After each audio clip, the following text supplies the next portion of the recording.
Hey there, fellow YouTube enthusiasts. Today, we're diving into the latest developments in the Iran-Houthi conflict, which is more than just a regional war, it's a complex interplay of geopolitical tensions and strategic interests. So, buckle up as we explore the escalating attacks, the political posturing, and the potential implications for the region and beyond. First things first, let's talk about the Houthi attacks on Saudi-backed Yemeni government forces.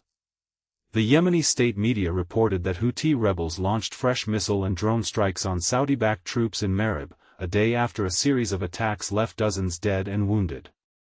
This isn't just a random act of aggression, it's part of a broader pattern of Houthi attacks on Saudi-backed forces in Yemen. What makes this really interesting is the timing. The Saudi-led coalition, which has been supporting Yemen's government since 2015, has vowed not to stand idly by. But what will their response be? Will they escalate the conflict further, or will they seek a more measured approach? Personally, I think the Saudi response will be crucial in shaping the trajectory of the conflict. If they choose to escalate, it could lead to a broader regional conflict. But if they opt for a more restrained approach, it might just be the beginning of a new, more stable status quo. Now, let's shift our focus to the political arena. Republican Senator Ted Cruz has been making waves by calling for the U.S. to arm Iran's protesters. His argument is simple: the U.S. should heap more pressure on Iran's regime, including by providing arms to those who oppose the government.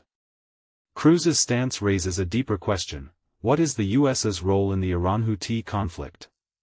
Is the U.S. seeking regime change, or is it just trying to maintain its influence in the region? In my opinion, Cruz's call for arming protesters is a bold move that could have significant implications for the conflict. It could potentially empower the opposition and destabilize the regime, but it could also lead to a more violent and unpredictable situation. What makes this really interesting is the potential for a regime collapse. If the U.S. were to arm the protesters, it could be the tipping point that leads to a major shift in the conflict. Speaking of shifts, let's talk about the Iran-Oman talks.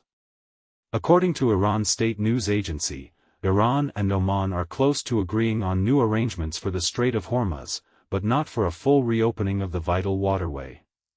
This development raises a deeper question: what does this mean for the region's security? Is this a step towards a more stable and secure Strait of Hormuz, or is it just a temporary solution?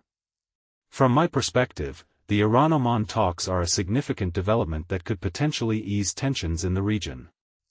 But it's also a reminder that the Strait of Hormuz remains a critical flashpoint in the Iran-Houthi conflict. What this really suggests is that the region's security remains fragile, and any progress towards a more stable status quo is a welcome development. Finally, let's talk about the broader implications of the Iran-Houthi conflict. The escalating attacks and political posturing have prompted Saudi Arabia, Turkey, and Pakistan to seek closer security ties. This development raises a deeper question: what does this mean for the region's security architecture? Is this a step towards a more unified and coordinated approach to regional security, or is it just a temporary response to the conflict? Personally, I think this development is a significant turning point for the region. It could potentially lead to a more stable and secure security architecture, but it could also lead to a more fragmented and unpredictable situation. What this really suggests is that the Iran-Houthi conflict is not just a regional issue, it's a global concern that requires a more holistic and coordinated approach.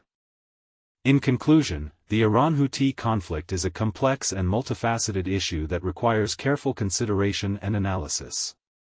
From the escalating attacks to the political posturing, every development has significant implications for the region and beyond.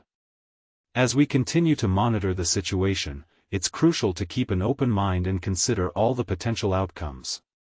What makes this really interesting is the potential for a regime collapse, a more stable and secure Strait of Hormuz, and a more unified and coordinated approach to regional security. So, stay tuned, and let's keep exploring the fascinating world of geopolitics.